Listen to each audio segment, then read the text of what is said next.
Hi అండి అందరికీ. అందరూ ఎలా ఉన్నారు? ఇవాళ లంచ్ స్పెషల్ మీరేం చేశారు? నేనైతే మెంతికూర పప్పు చేశానండి. ఇది మా గార్డెన్‌లో మెంతికూరే. నిన్న హార్వెస్ట్ చేశాను.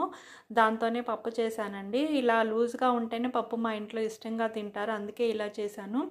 అలాగే ఆవకాయ పచ్చడి అండి. ఈ ఆవకాయ పచ్చడి పట్టి 5 మంత్స్ అవుతుంది. అయినా సరే కలర్ ఏమాత్రం చేంజ్ అవ్వలేదు. కలర్ రెడ్ కలర్‌లో చూసారు కదా ఎలా ఉందో.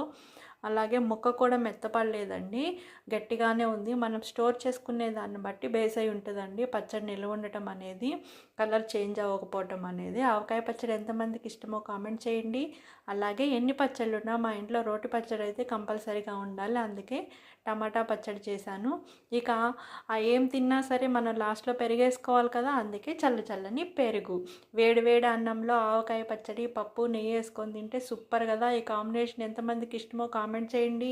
కొత్తగా చూస్తున్న వాళ్ళు సబ్స్క్రైబ్ చేసుకోండి, లైక్ చేయండి, షేర్ చేయండి.